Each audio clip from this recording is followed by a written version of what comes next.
We're talking today to Mark Kendall of Great White. There's new live music out, shall I say, and we're getting into the holidays here, and there will be more live music to come. We got tour dates to discuss down the road here, but I want to start with what most recently came out, the most recent bit of product that came out, the new Great White Live, which it's new in the sense of that's something you can put in your hands and put in the DVD player, put in the CD player, and listen to it that way. But this was recorded not long after Mitch Malloy joined the band. Am I correct, in 2018? Yeah, yeah. In the latter part of no, actually, I think it was July or so, July or August. I can't remember, but we had that show. We brought a camera crew down and had a crew record that show, and it just kind of laid around for a year and a half or so. And during this downtime, we just thought it'd be fun, to get that together and put it out for the fans, to kind of hold them over, if you will. They could look at a live show.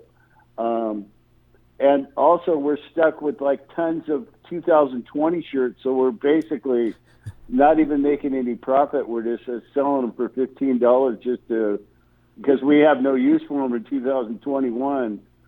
So, it's something for the fans, during this downtime. So there you go. Why did you guys decide to record that show in particular? Was it what you wanted to catch something about with Mitch having just gotten in? Is there anything you can kind of see in that with him being in the early days of being part of the synthesis of the band compared to, overall all the shows you guys have done since then? Yeah, we just did it because we thought the production end of that show was going to be decent, and it was going to be a great crowd, and it's in Kentucky, Louisville, so we've always done well there. So we just thought that would be a good show to record. So, it wasn't like we waited around for that show to record it. We just decided, hey, let's bring a film crew down and record a show. And so we did. Not fully intending for it to be released, I don't think. We just kind of did it for ourselves at first.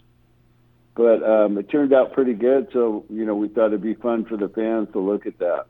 You guys have a bunch of live albums going all the way back to the late 80s. If you were to recommend one live album, like with the, not even necessarily because it's the best, because that's kind of anytime you talk to some. Oh, well, okay, go ahead. What did you say?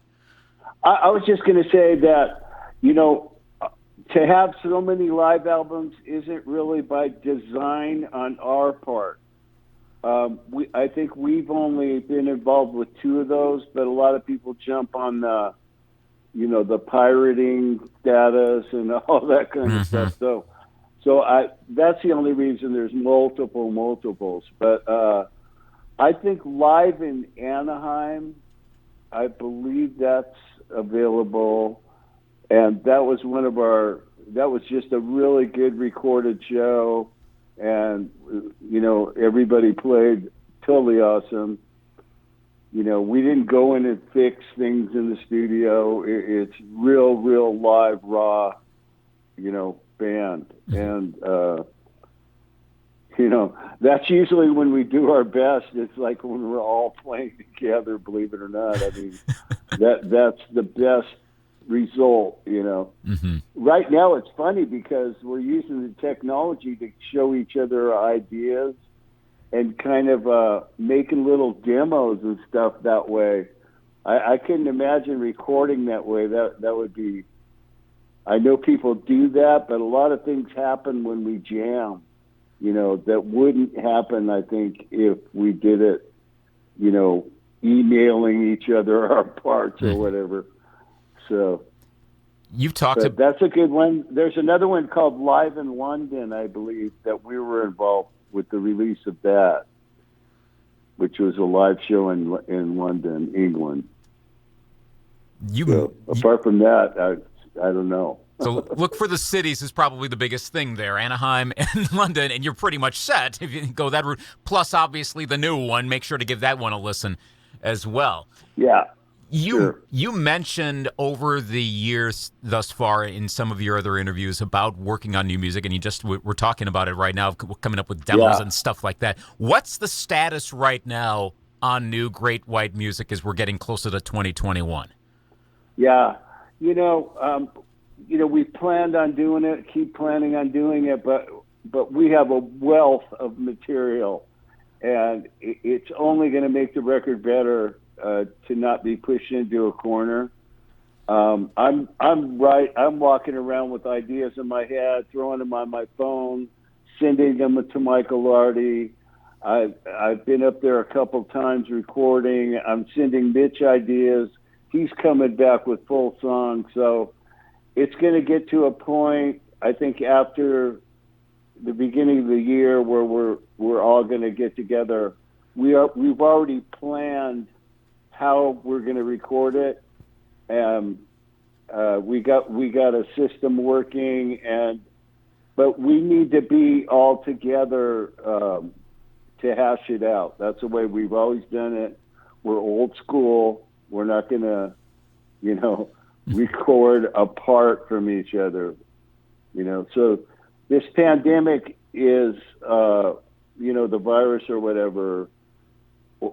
I don't want to get political, but I'm just saying that, next year will be better for us all to get together. Mm-hmm. Some people, Michael has, family and stuff that are older, and he wants to be careful, and so we'll release something next year. I promise that. Awesome. Now, this would be, okay, also correct me if I'm wrong, this is going to be the first time you will have written and recorded with Mitch as part of the lineup of the band? Yeah, it's exciting. I'm really excited, and I'm sure that he really wants that too, instead of being, compared and all that, he can, we can get him on new material, and I'm really excited for it because we're really coming up with some good things. That's the whole motivation for the band. I think that's why we're still together, because I'm, always excited for the next thing, trying to improve, trying to write the best song of my life, and it's challenging, and I want to come up with one song where I can just say, God, I finally did it, and it might be a pipe dream, I don't know, but that's what I'm kind of going for, and it keeps your energy, it keeps you vibrating at a cool frequency, so. To make new music, and I've made the comparison to somebody who's an artist, if they were just out, selling the same paintings year after year, I mean, that would get old quick. And that's why, even though people don't buy music like they used to, as far as going out and buying a CD or an album or whatever, they kind of just download songs. It hasn't dictated to the way we treat it. We still have that old school mentality. We're going to release albums with, 12 or 13 songs on them, and if you want to just download 2 songs off the record, that it's up to you. But we still like to make records like that. You talk about kind of chasing that perfect song, and I love hearing artists that are still interested in being creative, in creating art after all the music that you've been a part of. I mean, Yeah. is there a song that you've written, and it doesn't necessarily even have to be something that made it on a Great White album. It probably is. I don't know. You know better than I for the answer to this question. What do you think is the closest to a song you have had a part in writing that you think that's kind of the ideal, and I want to try to top that? Is there a song that fits that description? Well, in a different way, you don't want to repeat yourself, but I want to come up with something, and it's real obvious if just even if it's one part, it really pokes out. I know I've never done this before. I'm not repeating myself, but this riff right here is so tasty and so unpredictable that I really want to work on this riff. And, I think, Rock Me's probably one of the songs that we really connected to, because on our first album, we were trying to pretty much be like Judas Priest or something, or Scorpions. We weren't really being like, it wasn't really our influences that dictated to that album, even though I liked the album. It was good, but I've told the story before, but what was happening is in between songs, when we were recording in the studio, I was playing like Carlos Santana, I was playing like album lyrics, just goofing around when tape wasn't rolling. And when my manager heard that, he's going, what the heck you should be doing that. You know what I mean?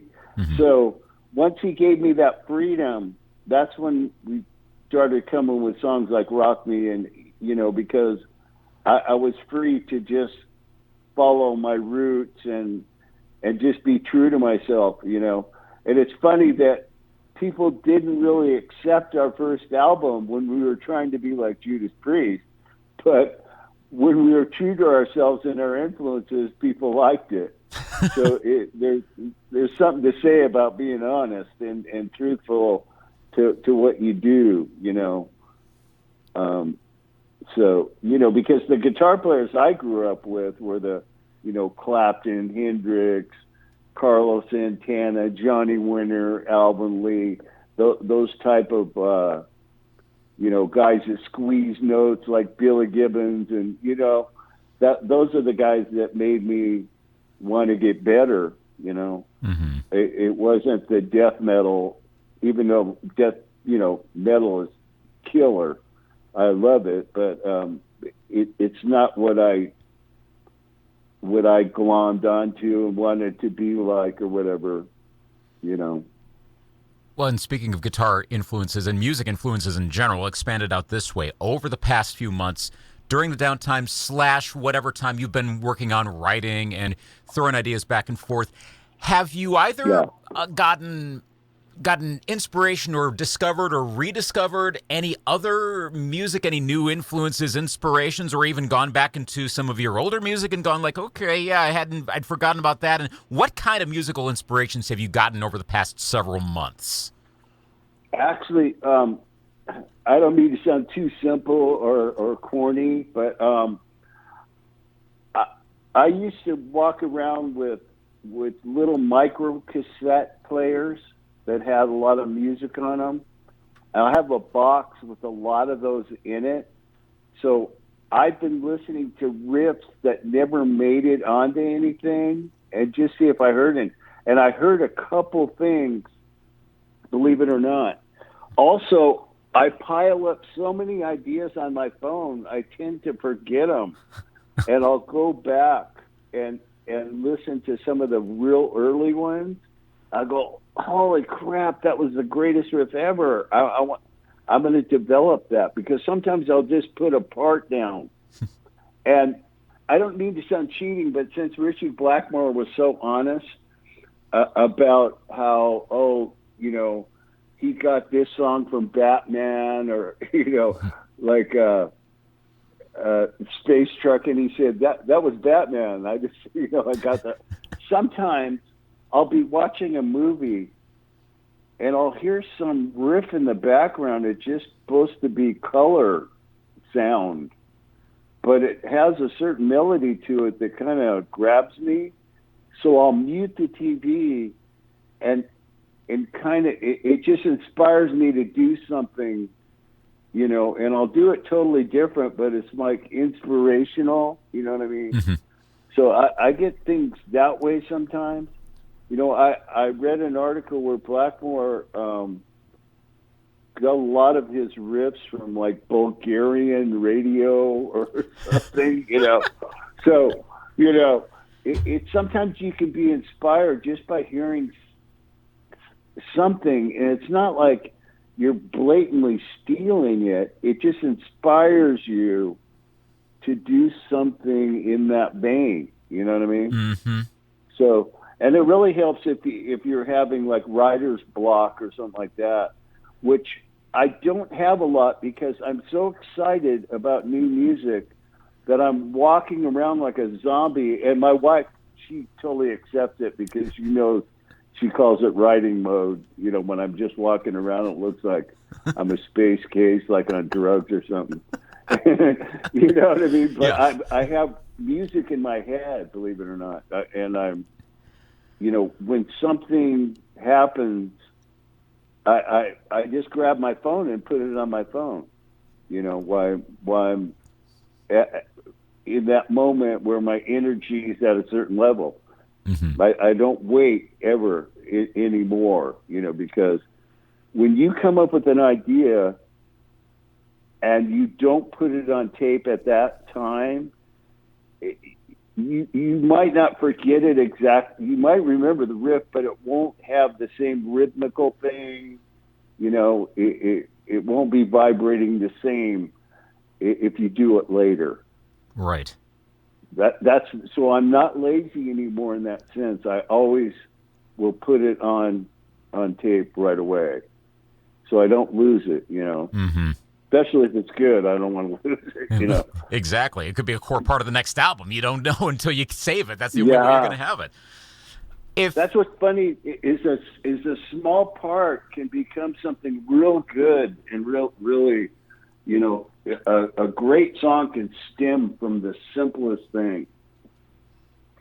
I hear about that so often too, with regard to rock music. I mean, the classic Keith Richards line of just waking up in the middle of the night and quick putting down, I can't get no satisfaction. But you hear about that all the time. There's so many acts that will come up with a song from just a little something here, little something there, a little something that they found somewhere, and it turns into something. Yeah. And you got all that on. Oh my! I can only imagine what's on your phone right now. I love stories like that. That I've heard that satisfaction story too. What a song!